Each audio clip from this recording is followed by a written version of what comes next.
I will say we use the John Deere. That's not, the stuff that we did is not actually recommended by John Deere. I guess a little disclaimer. That's recommended by us at Extension, stuff we've done there. If you want to, you can try to contact the John Deere and see if they have better recommendations for their planters for you to use. But that's what we recommend, what's worked for us. Now moving on to a seed drill, I'm going to go ahead and say ground speed. As y'all know, you need to slow down. Ground speed has a large impact on it. And so what we've done is we used some accelerometers on row units and found an extremely positive relationship between field speed and vertical acceleration of the row unit.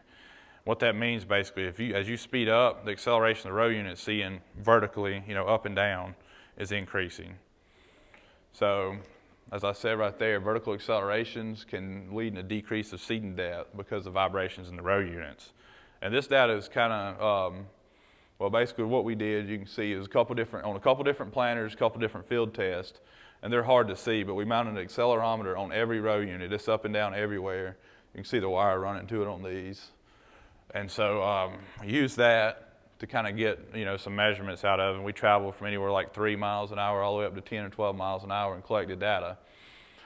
So what it looks like is kind of like this. You're working down at lower speeds. You're seeing this acceleration in G's. And I'm seeing, less than half a G at 4.5 miles an hour.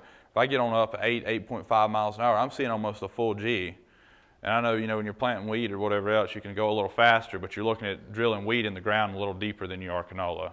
So if you're going this fast and seeing these vibrations, you're not going to actually get that canola in the ground. It's basically, you're going to think you are, but the seeds are going to be laying on top and you're not going to get a very good stand out of it.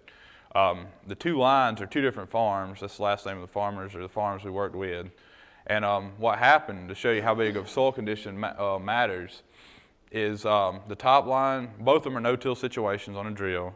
Top line anhydrous ammonia was actually knifed in a little bit before this. So when it hits the lines from that anhydrous ammonia knives, it causes that big of a difference. Almost a half a G, or not a half, a tenth of a G difference in acceleration that you're seeing. So keep in mind, slow it down a little bit, you can get a better stand, better planting depth, better emergence.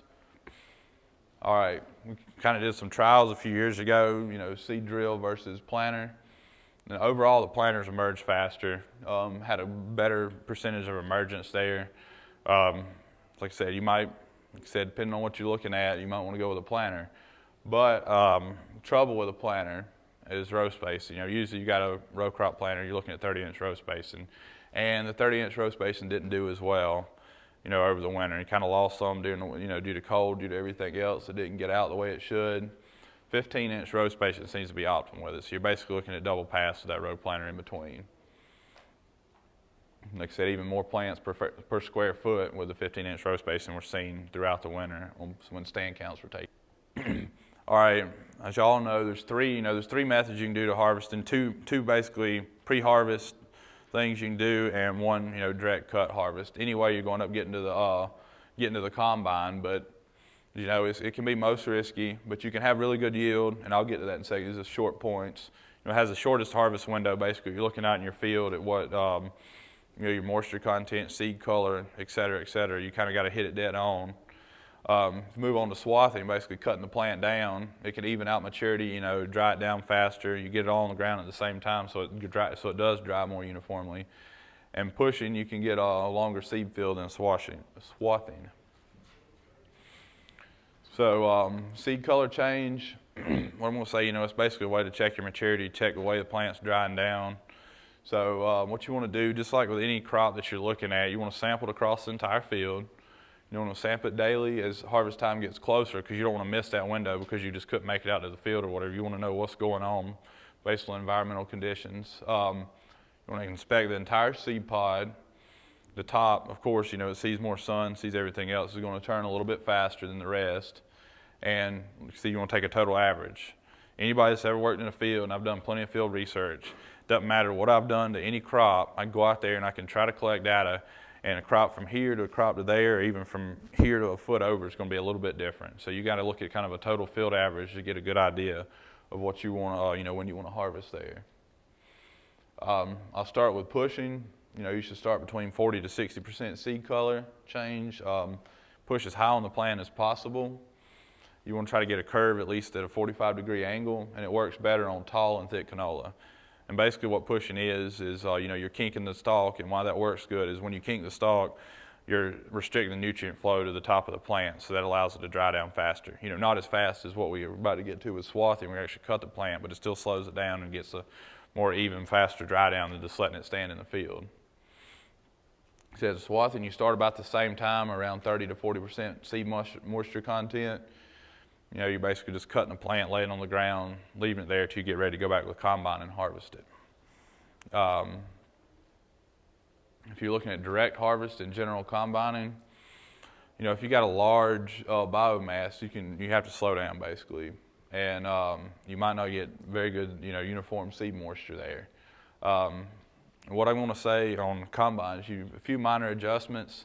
This is extremely important, and I'll show a few numbers in a second, but check for and seal any leaks in the tank and any moving part, et cetera, et cetera.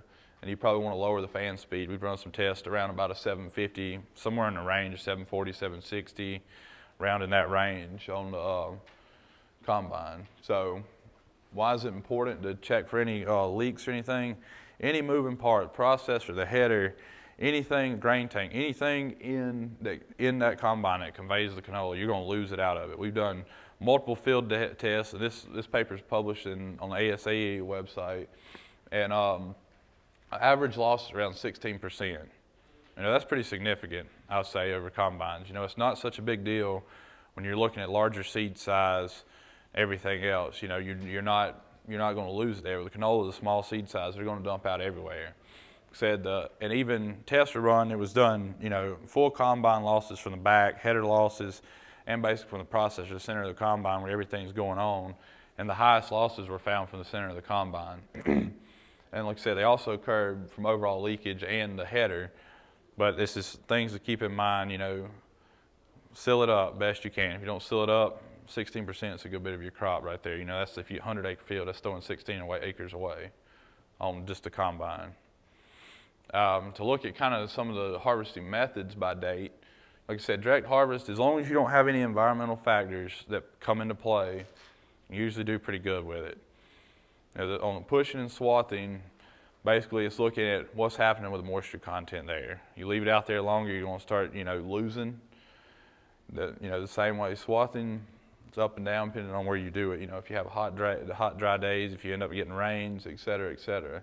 That's seen in basically the same test too. Swathing performed a little better than direct harvest. You get a pretty uniform stand with direct harvest, but let's say kind of a conclusion is direct cut harvest, consistent higher yield, but it can be risky because it's out in the field longer. If you get a big windstorm or get anything like that, you can lose a lot of the canola out in the field. You know, if it's dried down, you get it knocked down on the ground. Pushing kind of has a longer harvest window than swathing. It's up to you. Kind of like with the planting, I can't sit here and tell you need to go back and do this. It's up to the year, up to the environmental conditions, up to, you know, what you want to do, what you have available, et cetera, et cetera. Say there are a few minute changes that can be made to your equipment to make sure you're ready for a productive canola season, from the planting all the way to the harvesting. This is some of the ones that I've looked at and worked on, and some other extension at OSU has.